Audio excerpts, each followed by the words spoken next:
tout le monde.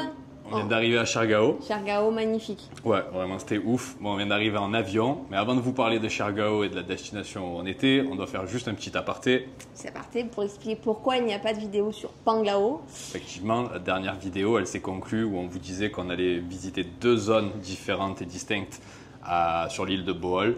La première, Loboc, que vous avez vu donc en vidéo avec les Chocolate Hills. Et la seconde, c'est une petite île qui est collée à Bohol, l'île de Panglao. Et celle-là, malheureusement, il n'y aura pas de vidéo. Il n'y a pas de vidéo parce qu'on n'a pas été très cool avec Manu. Donc, quand je dis on, du coup, c'est ma famille et moi-même. Avec Manu, les 2 derniers jours, c'était un peu compliqué. Du coup, ben, pas de vidéaste, pas de monteur. Le monteur, vidéaste, réalisateur, voilà, producteur était en grève et il a pris un peu de temps pour lui pour se mettre bien. Bref, voilà, Panglao, en soi, mine de rien, on va quand même vous en parler un petit peu avant d'attaquer et de vous montrer la chambre. C'était mitigé. En soi, là où on dormait, dans le village de Aloha, l'hôtel était trop cool. Si on a des images, là on vous les mettra un petit peu pendant qu'on parle. Mais bon, l'hôtel était très cool, mais il était placé dans une station balnéaire pour Coréens. Alors si vous connaissez les touristes chinois et à quel point parfois ils peuvent être désagréables, ben dites-vous que les Coréens ils sont au même niveau, si ce n'est au niveau du dessus. C'était vraiment particulier. Par contre, il y a une très belle plage, la plage de Dumaluang, je crois, je vous l'afficherai juste en dessous, que je suis allé voir, et qui est très très bien. C'est une plage où il n'y a que des locaux, l'eau est transparente, le sable il est d'une finesse que j'ai jamais vue, ça c'était vraiment cool. Et il y a également une excursion, enfin il y a 2 excursions à faire. Nous on en a fait qu'une sur l'île de Balikasag, on a même fait 2 fois, tellement elle était cool cette excursion. Et là, vous pouvez voir, enfin moi personnellement, c'est le plus beau fond sous-marin que j'ai jamais vu de toute ma vie. Je crois que pour toi aussi, je pense. C'est très joli. Des tortues par dizaines, de toutes les tailles, des grosses, des petites, un récif de corail magnifique, un tombant incroyable, des bancs de poissons de toutes les couleurs et par milliers. Vraiment, c'est une pépite. Les tortues, si je peux expliquer, elles viennent manger. C'est leur repère pour se nourrir. C'est la cantine. Et elles étaient toutes, mais vraiment... non, pas une montagne, un champ de tortues, pardon. Ouais. Et elles sont pas du tout craintives. Je me suis allongé face aux tortues dans l'eau et je la regardais manger et elles sont pas du tout craintives. C'est un vrai bonheur de nager avec elles. Bah, toujours pareil, ne les touchez pas, respectez-les, ne leur faites pas peur, même si elles sont pas du tout craintives et ça se passe bien. Voilà. Après, du coup, ce qui explique aussi qu'il y avait énormément de centres de plongée et que l'attraction principale en réalité de cet endroit, je pense que c'est cette excursion. C'est surnommé le paradis des plongeurs. Voilà. Et pour avoir juste fait du masque et du tuba, clairement, c'est un vrai paradis sous-marin parce que par contre, le dessus, l'île, elle est toute petite, elle fait 6 km de circonférence. Et c'est rempli de monde, mais vraiment rempli de monde. Après, voilà, vous pouvez trouver le calme en allant sous l'eau. Sachez qu'arrivé sur place, on va vous proposer un guide qui fait partie de l'excursion. Il est gratuit, vous n'avez pas de supplément à payer, mais il n'est en rien obligatoire. Vous pouvez nager librement, faire le tour de l'île comme vous le voulez, rester plus avec les tortues si c'est les tortues qui vous intéressent, plus vers le récif de corail si c'est ça qui vous intéresse. Il n'y a aucune obligation d'avoir le guide. Moi, je l'ai refusé personnellement et c'était super cool. Je vous mettrai de toute manière le plus d'infos possible en description, comme ça on évite de blablater. On vous mettra le lien de la plage, on vous mettra l'île, effectivement, parce qu'on est déjà à 4 minutes. Donc aujourd'hui, en partant de Panglao, on est allé dormir une nuit à Cebu pour pouvoir prendre l'avion, parce qu'on est venu sur l'île de Siargao en avion. Ça se fait très bien, ça dure 1h15 le vol. Et d'ailleurs, c'était épique. Le pilote, il était impressionnant. Il a atterri sous la pluie.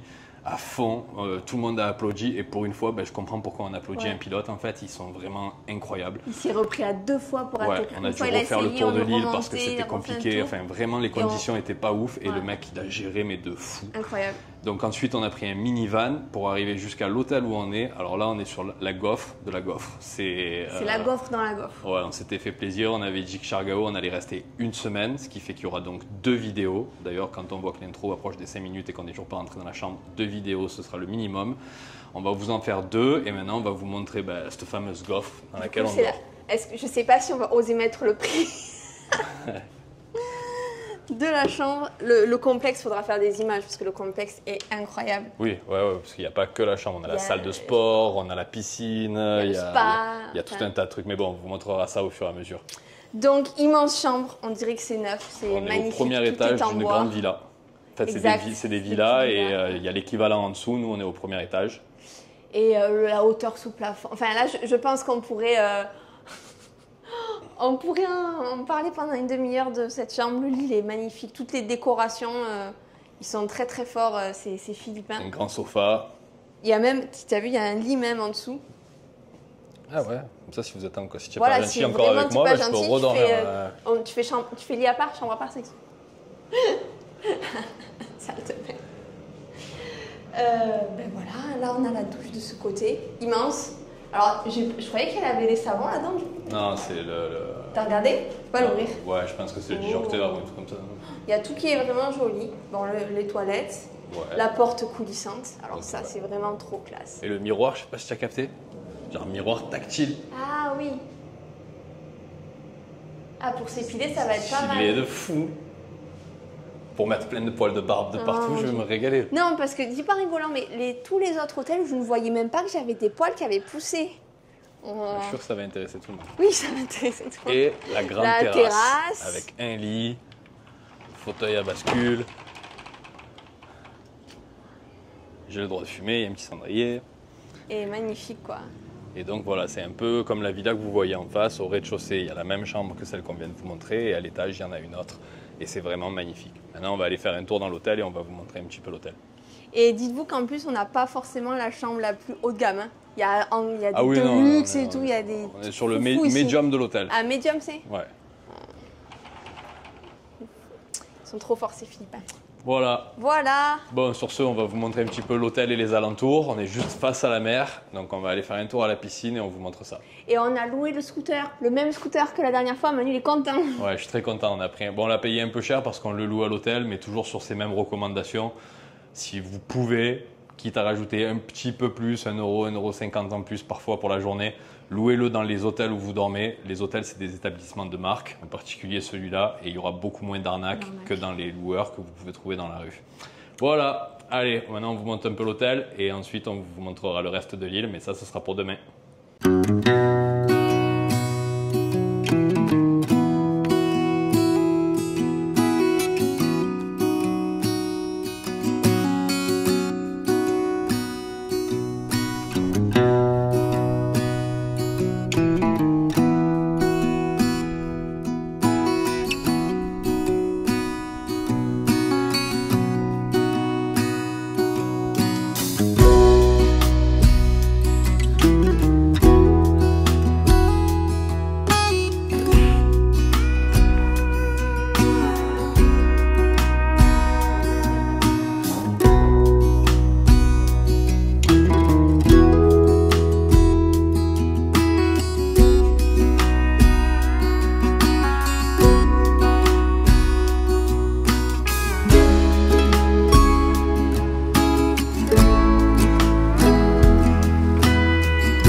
On est bien là, à l'abri. Il m'a dit fais un plan à la GoPro, c'est rigolo. Ça te fait rire? Ouais, je suis trempé. Voilà. Ça fait beaucoup rire. J'ai fait 100 mètres, je suis On était en maillot et tout, grand ciel bleu et d'un coup... Calme tout seul, c'est toi.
resto, hein. C'est un petit corner où on peut manger. C'est pas une brasserie.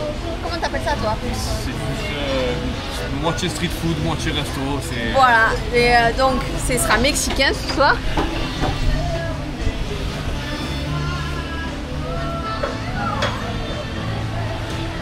Devant le bol. Franchement, c'est trop bien. Trop stylé, hein. Logan continue à faire du skate.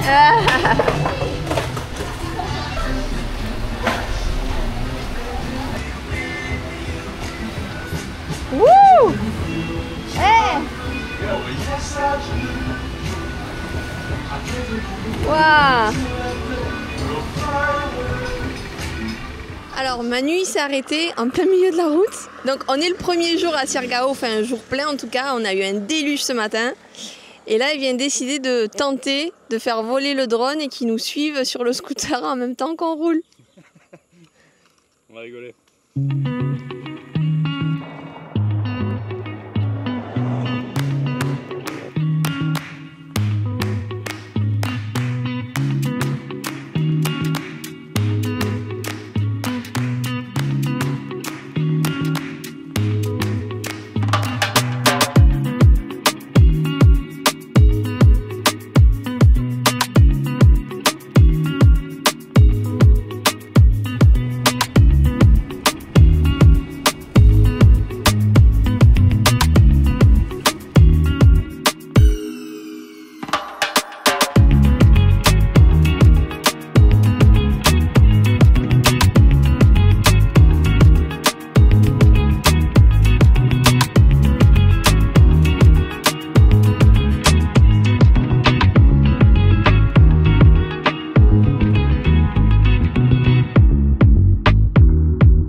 De la journée, ça aura été la forêt de cocotiers que vous avez juste derrière. On est en plein milieu de la route en fait, hein. C'est un arrêt en milieu de route et c'est ici que tout a commencé avec le buzz sur les Human Drones. Donc là ils sont 4-5. J'arrive pas à les filmer pour vous montrer, ils sont en train de danser, de courir dans tous les sens pour du coup filmer les gens et faire des vidéos que tout le monde connaît. On va manger une petite glace coco. Il fait pas très beau, enfin le temps il est un peu mi-figue mi-raisin, je sais pas si ça se dit. Et on va à la rivière en espérant qu'on se prenne pas un autre déluge.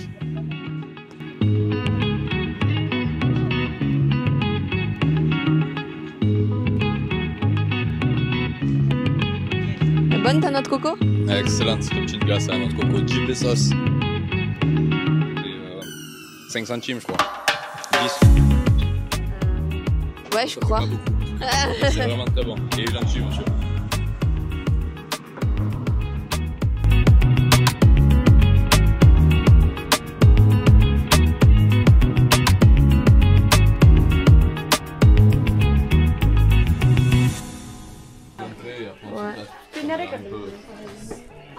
Disneyland. Hello, man. Hello, good morning. Sir, can you write your name, gender, and the country where you're from?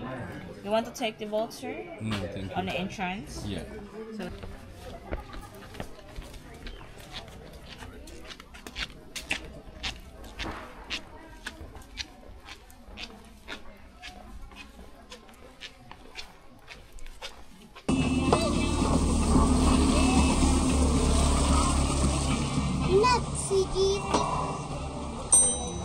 Alors deuxième arrêt de la journée, après la rivière Massine ce matin, mais on en parlera un peu plus tard, c'est devenu un truc vraiment horrible cette rivière. Et même les locaux ils en peuvent plus parce que c'est très mal géré, c'est très mal fait et c'est vraiment nous prendre pour des pompes à fric. Deuxième arrêt, on s'arrête sur une sorte de piscine naturelle en bord de mer, mais on est aux Philippines et donc forcément il faut payer. Il faut payer l'entrée pour entrer en scooter probablement, il faut payer l'accès pour aller jusqu'au bord de mer. Les Philippines c'est vraiment un pays incroyable et les gens sont vraiment incroyables, mais dans quasiment aucun autre pays du monde je me suis senti autant être une vache à lait qu'aux Philippines. C'est pas énorme, mais c'est constamment, tout le temps. Où que vous alliez, quoi que vous fassiez, on va vous dire de payer quelque chose. Des petites sommes, vraiment des 30, 40, 50 centimes, 1 euro maximum. Mais c'est ça toute la journée. Vous allez à la plage, vous payez. Vous allez dans une grotte, vous payez. Vous allez à la rivière, vous payez. Quoi que vous fassiez aux Philippines, vous finissez par payer de toute façon.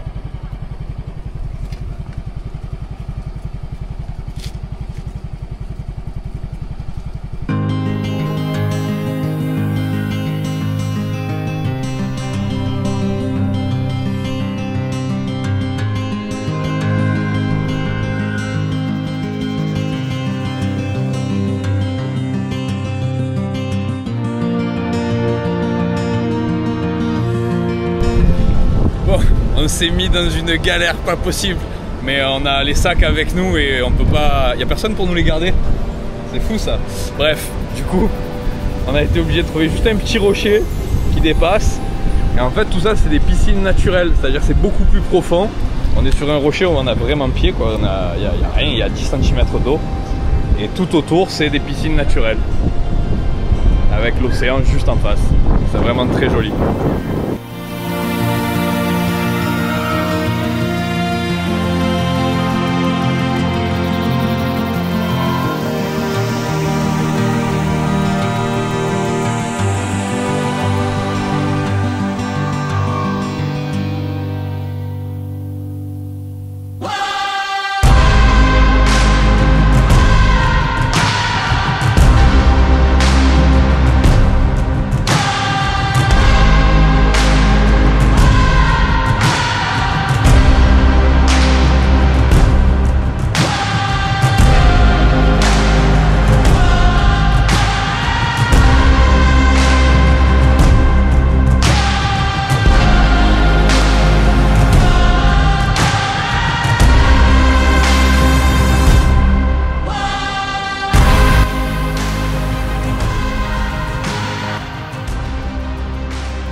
Deuxième jour à Siargao.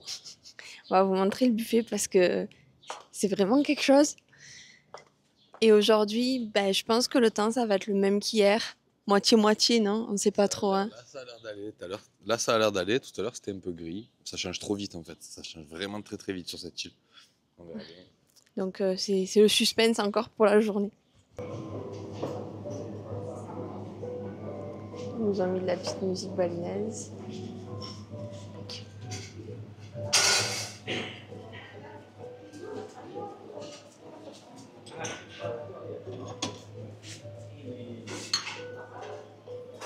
Le café.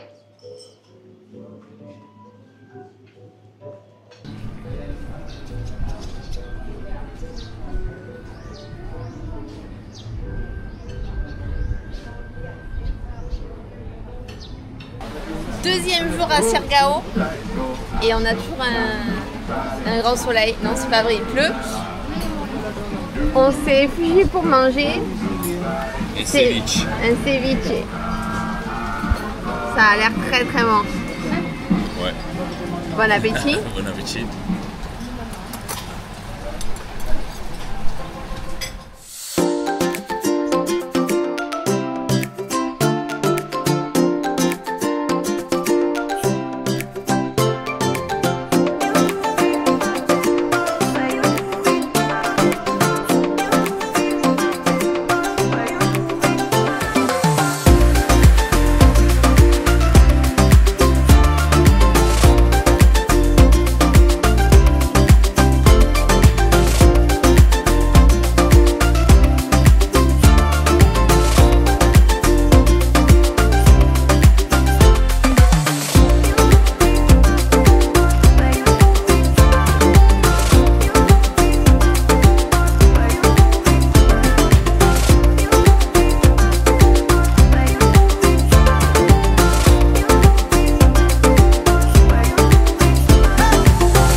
après avoir passé 2 petites heures sur la plage de Cloud9, toujours Cloud9, qui était vraiment pas mal. Du coup, je pense qu'on va y retourner tout à l'heure pour le coucher de soleil. On est parti faire une balade en scooter juste comme ça, sans trop savoir où on allait.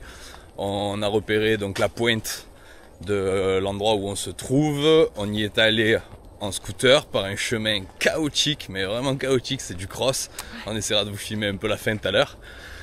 Et on a trouvé un premier arrêt, ça s'appelait Ocean 9 et il fallait payer encore une fois 100 pesos l'entrée pour rentrer. Donc non, en fait c'est bon, on va pas payer toutes les plages non plus de l'île. On a fait encore 150 mètres et on a trouvé un petit chemin de traverse sur le côté.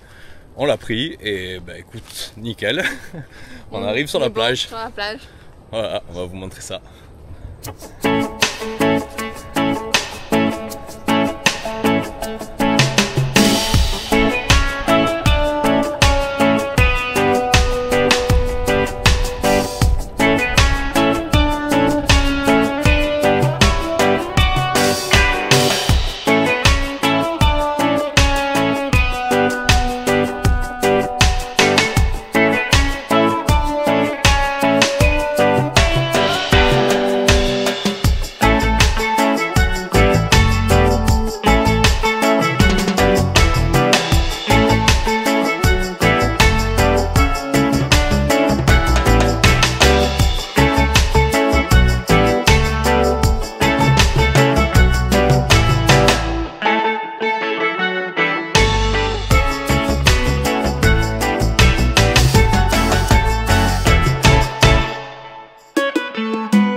Troisième journée à Siargao. Siargao, on kiffe. Franchement, ouais, elle est trop bien l'île. Elle est hyper reposante, hyper calme, il y a plein de trucs à faire différents. Là, on est près de la mangrove, mais en même temps, la plage, elle est paradisiaque. Vraiment très belle, l'eau est turquoise. Bon, là, pour le coup, il y a un gros nuage, mais on vous a fait quelques plans en drone qui sont super jolis. Et... Quoi dire, ce matin, on explique, on était allé au port peut-être? Ouais, on est allé au port pour préparer l'excursion de demain, la journée de demain. On va aller visiter 3 îles. Et on vous recommande plutôt d'aller acheter vos tickets sur le port. Moi, vous avez le choix, vous pouvez vous joindre à un groupe et vous payer un tout petit peu moins cher. Mais à partir du moment où vous êtes deux, vous pouvez faire un private boat pour quasiment le même prix, c'est-à-dire 1500 par tête. Et ensuite, les frais d'accès pour les petites îles que vous visitez, en tout, ça revient à 3400 à peu près demain, ce qu'on va faire. On vous mettra les prix exacts de ce qu'on va payer. On croise les doigts pour le temps aussi. Ouais, on croise le temps pour la météo parce que l'île est sur la côte est des Philippines. Il n'y a plus rien après, c'est l'océan jusqu'aux États-Unis quasiment. Et du coup, elle est quand même sujette à pas mal de tempêtes et de pluies, d'orages, mais ça va, ça tombe fort. Une grosse demi-heure on va dire, et après ça s'arrête et puis ça reprend un petit peu, c'est pas pénalisant, il pleut pas toute la journée et je pense que c'est une question de saison aussi. Ouais. Oui, après en théorie décembre, janvier, commence à y avoir moins de pluie. En théorie. Voilà, sur ce, on va profiter de la plage.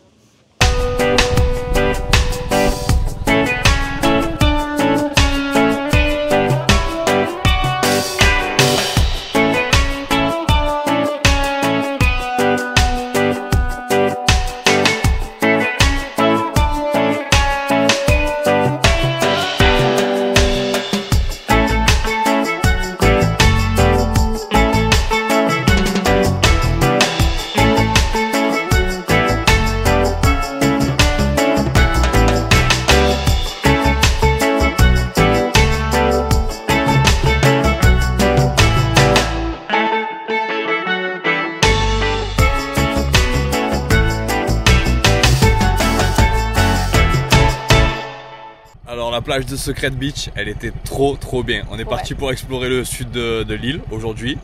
Et en fait on a fait qu'un seul spot. Franchement c'était tellement beau qu'on y a passé la journée entière. Là il est 3h30, on remonte tranquillement à l'hôtel, on va aller prendre un petit bain à la piscine, on va profiter. Et je pense que je vais faire le montage à partir de là. Donc on vous mettra quelques plans de la route parce que franchement c'est très joli. Et on se retrouve pour la deuxième partie de la vidéo qui sera également sur Siargao. Ce sera juste la suite de celle-ci. Comme ça au moins, ça me redonne un peu d'avance pour les vidéos.